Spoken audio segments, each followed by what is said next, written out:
Il est rouge vif comme un bonbon, mais il vit à 300 mètres de profondeur. Il a les yeux qui semblent avoir vu 1000 hivers. Et pourtant, pendant presque 30 ans, plus personne ne le voyait. Bienvenue dans Balado, la série qui explore les profondeurs marines, une espèce en péril à la fois. Dans cette série spéciale Au cœur du Saint-Laurent, on part sur les traces des espèces marines en péril.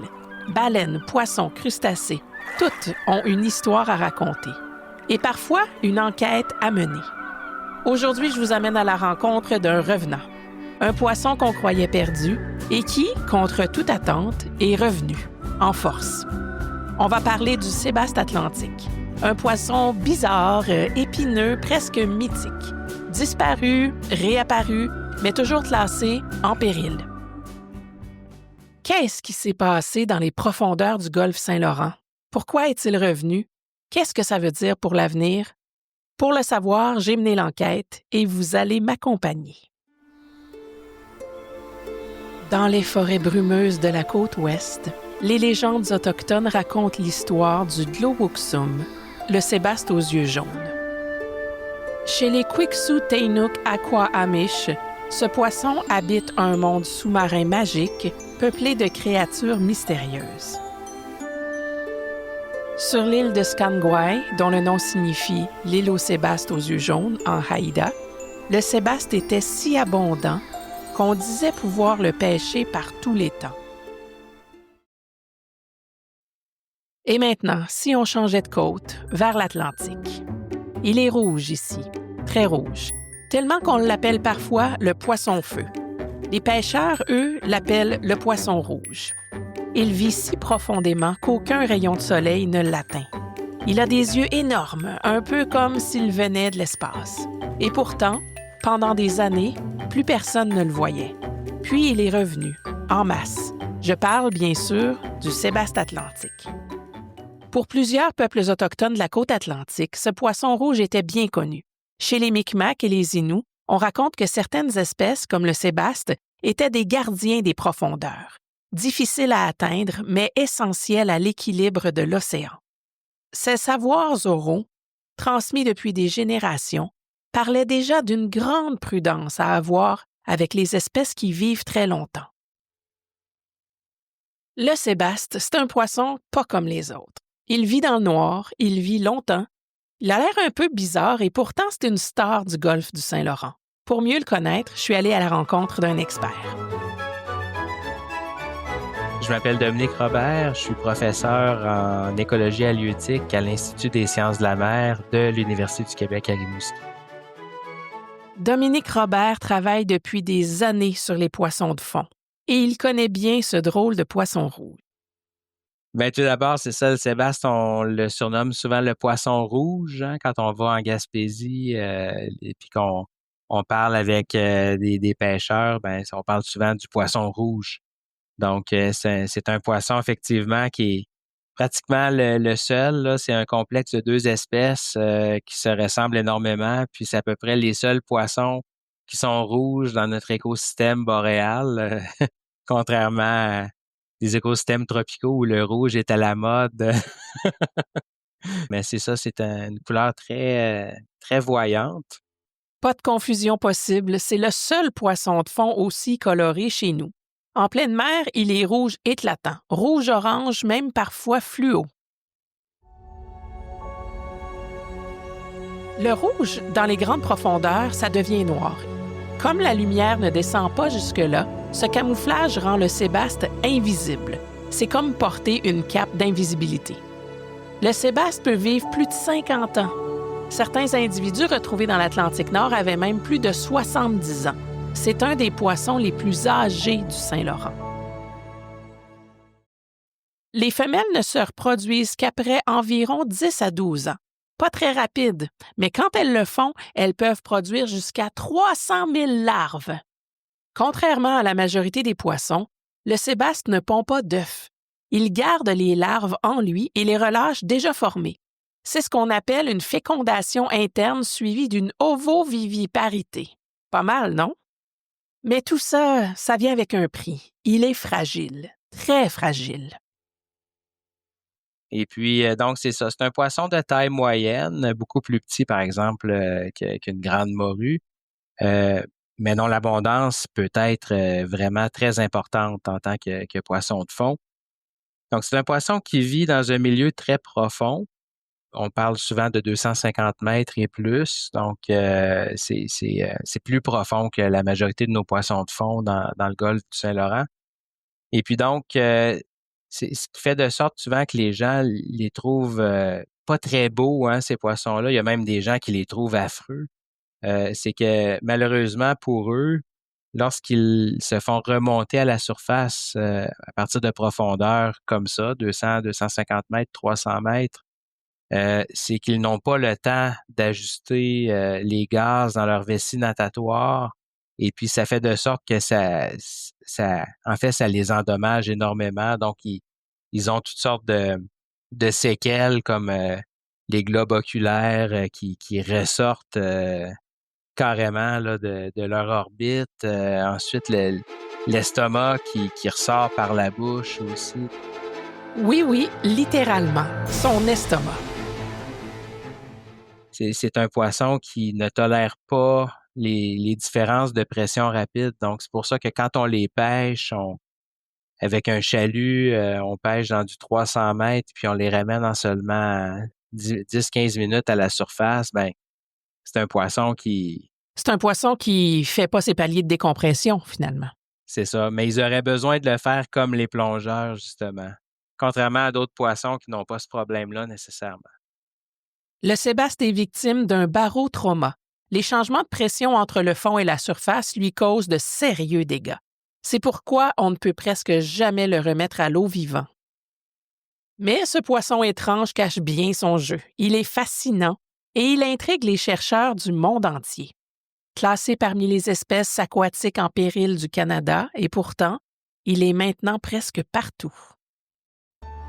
Pendant des années, plus personne n'en parlait. Dans les filets, disparu. Dans les marchés, oublié. Dans nos assiettes, remplacé.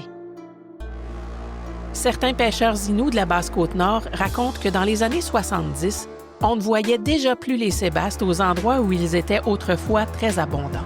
Les aînés avaient remarqué ce changement bien avant qu'il n'apparaisse dans les statistiques officielles. Et puis un jour, il est revenu.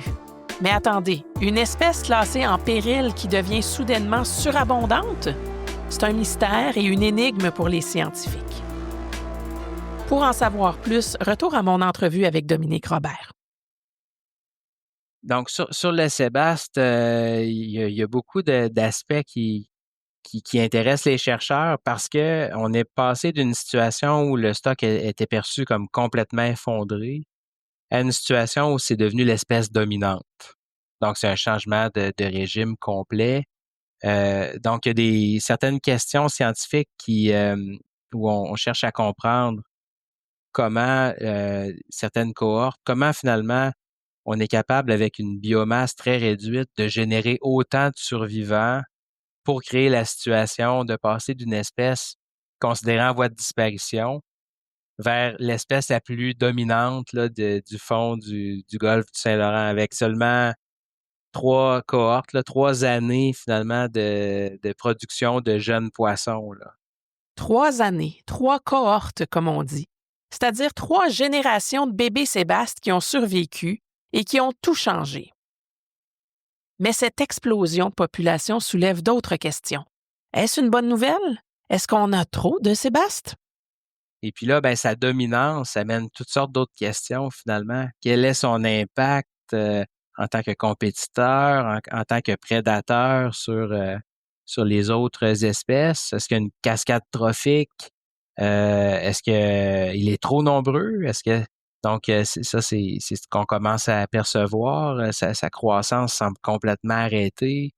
Son taux de mortalité naturelle est très haut. Donc, il semble qu'il soit même trop nombreux dans le golfe du Saint-Laurent par rapport à la capacité à trouver des proies. Parce que le sébaste, c'est vorace. Très vorace. En laboratoire, on l'a vu se nourrir de krill, de crevettes, de petits poissons. Il mange presque tout ce qui bouge. Les bébés sébastes commencent par manger du zooplancton, comme des copépodes par exemple. Puis ils passent aux crevettes vers 20 cm de taille. Le sébaste consomme les mêmes proies que plusieurs autres espèces commerciales, comme la crevette nordique. C'est un prédateur opportuniste. Selon certaines études, la surabondance du sébaste aurait contribué à l'effondrement du stock de crevettes dans le golfe du Saint-Laurent.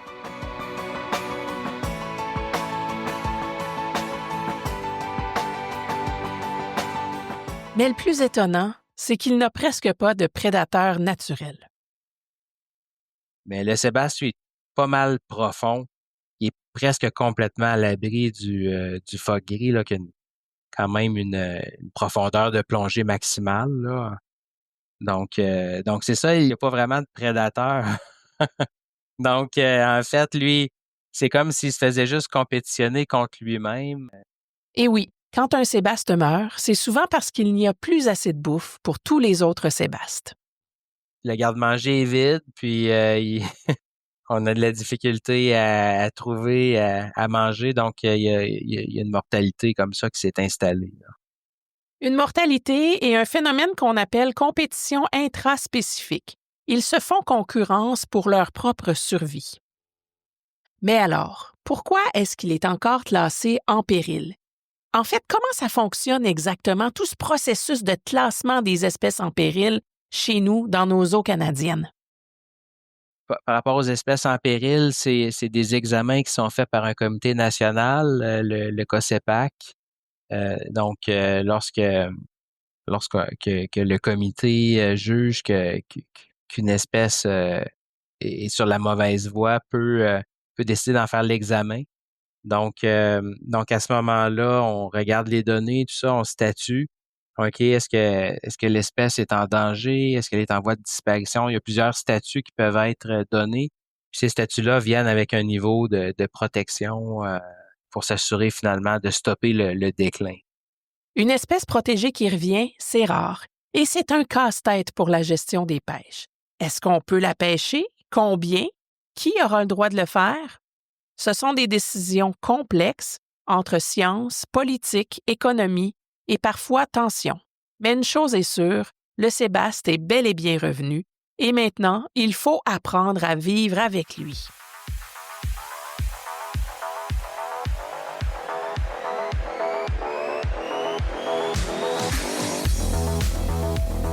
Vivre vieux, ça ne veut pas dire vivre tranquille. Le sébaste peut vivre plusieurs dizaines d'années, mais ce n'est pas un long fleuve rouge et paisible. Il met du temps à grandir, il mange de plus en plus gros et un jour, il entre dans le club sélect des grands prédateurs. Et c'est là que les choses se corsent.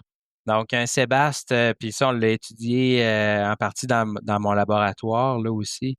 C'est un poisson qui a une croissance relativement lente. Donc, il reste petit longtemps. Tant qu'il est petit, il se nourrit principalement de plancton. Donc, il est plus haut dans la colonne d'eau. Il mange du krill.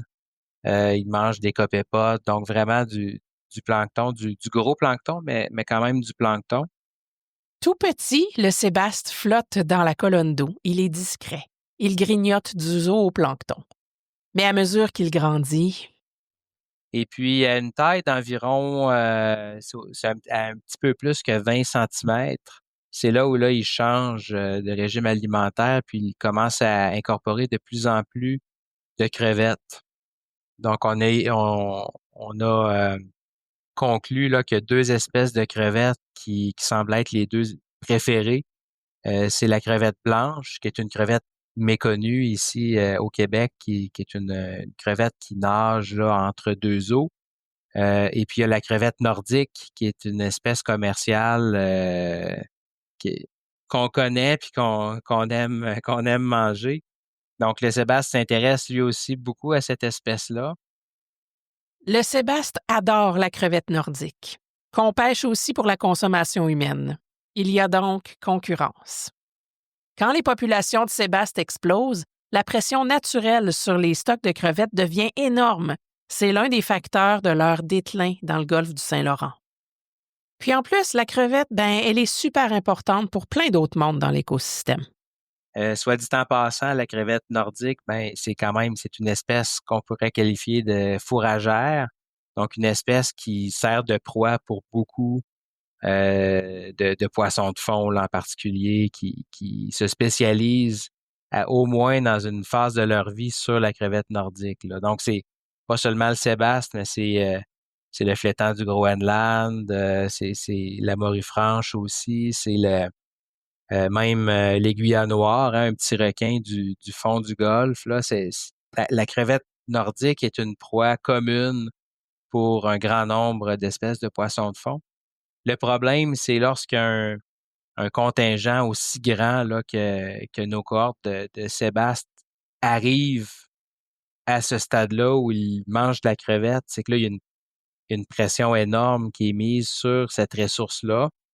Et puis, la mortalité naturelle à ce moment-là augmente beaucoup. Puis, certainement que le sébaste, ben, c'est un des facteurs principaux qui a fait de sorte que le stock de crevettes ou les stocks de crevettes du golfe du Saint-Laurent ont chuté très rapidement. C'est ce qui rend cette espèce si fascinante. Elle revient toute seule sans qu'on l'aide. Elle se multiplie très vite, mais reste fragile. Elle bouleverse les équilibres et oblige tout le monde, scientifiques, pêcheurs, décideurs, à revoir leur modèle. Le sébaste ne se contente pas de survivre. Il change les règles du jeu.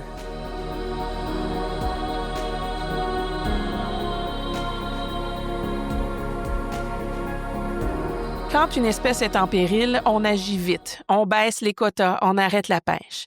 Mais quand une espèce revient, là, c'est beaucoup plus lent. Et avec le sébaste, c'est exactement ce qui se passe. Mais c'est comme j'explique souvent aux gens, on commence à être quand même assez bon avec la stratégie actuelle qu'une population va mal. On est devenu quand même assez bon de façon générale pour observer cette dynamique-là. Puis, on a tous les outils en main pour remédier rapidement à une situation comme ça. Donc, ça peut être par une réduction drastique des quotas. On a des niveaux de référence pour ça. Ça peut être l'arrêt complet de la pêche quand ça va très mal, comme on a vu avec plusieurs populations de poissons ces dernières années. Mais lorsque le cas inverse se produit, donc il y a une recrudescence d'une espèce ou même l'arrivée d'une nouvelle espèce dans le milieu, parce que les conditions ont changé, on n'est pas très, très bon, en fait, pour saisir l'occasion.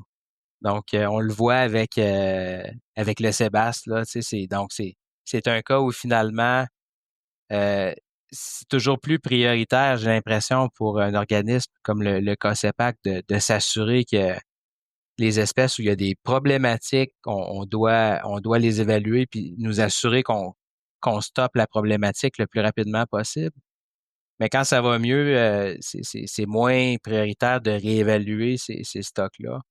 Puis surtout, il n'y a pas une habitude non plus dans le système de déclassifier des espèces de statuts qui ont des statuts de protection, hein. C'est quelque chose. On est habitué de faire l'inverse, de donner un nouveau statut que de l'enlever. Résultat, le sébaste est encore techniquement considéré comme une espèce en péril, alors qu'il est présent partout. C'est un peu comme si un super-héros était classé disparu alors qu'il est juste en train de sauver tout le quartier. Mais cette abondance n'est pas simple à gérer. Il faut des quotas, des autorisations, des règles. Et pendant ce temps, les cohortes vieillissent et meurent. C'est ça. Donc là, on a une situation où on a énormément de sébastes dans le golfe du Saint-Laurent. Donc, c'est des abondances inédites. Mais parce qu'ils sont très nombreux, il y a un taux de mortalité naturelle qui est de plus en plus élevé.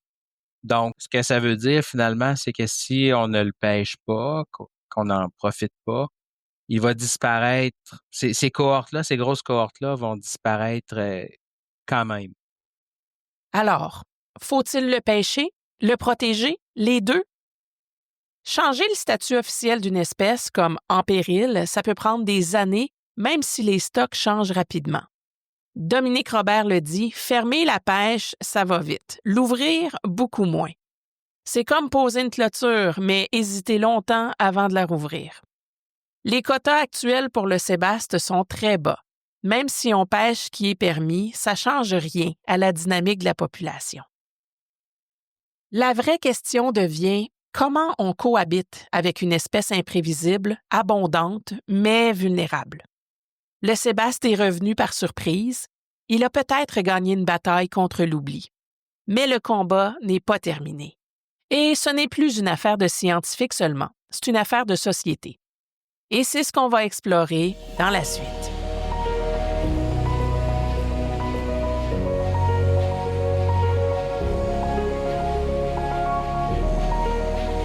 Maintenant qu'il est revenu, qu'est-ce qu'on fait avec lui? Le sébaste est partout. Il est abondant. Il est en train de mourir de vieillesse parce qu'on ne le pêche presque pas. Et pourtant, c'est un poisson délicieux, local et abordable. Exactement.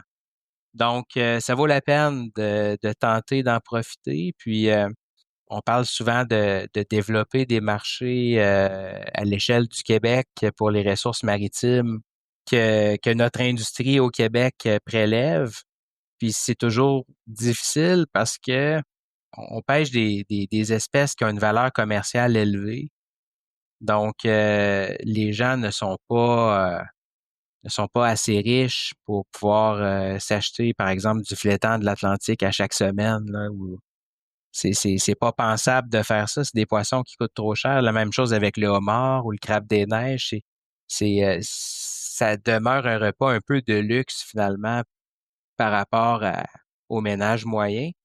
Mais avec le sébaste, c'est un cas qui est quand même différent. Donc, c'est une espèce qui ne vaut pas tellement cher par unité de poids. Puis donc, c'est là où on aurait l'occasion de développer des marchés à l'interne en valorisant cette ressource-là, puis en faisant profiter finalement la population qui en demande. Souvent, on aimerait ça, pouvoir manger des produits du Québec maritime, de la Gaspésie, etc., de la Côte-Nord, mais on n'a pas les moyens. Les gens pensent comme ça. Mais avec le Sébaste, on l'aurait le moyen, puis il y a quand même des belles initiatives là, qui ont commencé. On peut en acheter, par exemple, chez Métro. C'est quand même un produit qui est d'une bonne qualité, qui est local aussi, puis ben, qui coûte relativement cher, mais ça reste dans des prix relativement raisonnables aussi pour du poisson, là. Donc, je pense que ça vaut la peine pour les gens qui aiment les produits de la mer, ben, au moins de l'essayer. Puis, en sachant aussi, présentement, c'est à la mode, là, consommation locale, là. Donc, le Sébastien qui est en vente dans nos épiceries, il vient de chez nous. Puis ça, c'est quelque chose de positif. Les pêches sont actuellement encadrées par des quotas stricts. Et selon Dominique Robert, on pourrait en pêcher beaucoup plus sans danger. C'est une pêcherie tout à fait durable, absolument. Le fait qu'elle soit très, très abondante, cette espèce-là, ben, c'est que au final, une exploitation commerciale ne peut pas vraiment nuire finalement. Tu sais, autrement dit, le quota qui est émis présentement, c'est un quota, tu sais, qui se veut relativement conservateur par rapport à ce qui pourrait être émis compte tenu là, des paramètres du stock. Là. On pourrait pêcher beaucoup, beaucoup plus de poissons que ce qu'on fait là. Puis le quota il n'est même pas capturé au complet. Donc, tu sais, pour les gens qui pourraient s'inquiéter de ça, c'est sûr que présentement, la pêche au sébaste n'a pas d'effet sur la dynamique de ce stock-là. Là. C'est très mineur finalement comme effort de pêche, mais ça peut faire profiter quand même pas mal de monde, là, tu sais. Le sébaste est l'un des rares exemples récents d'une espèce qui revient, sans qu'on l'ait replantée, juste parce que les conditions lui convenaient. Et si ce retour était une chance de faire mieux que dans le passé, de consommer localement, d'imaginer des filières durables, d'apprendre de cette résilience pour d'autres espèces. Parce que protéger la biodiversité, c'est pas toujours dire non. C'est parfois dire oui, mais intelligemment. c'est une des rares fois finalement qu'on a en abondance une ressource qui a une faible valeur par unité de poids.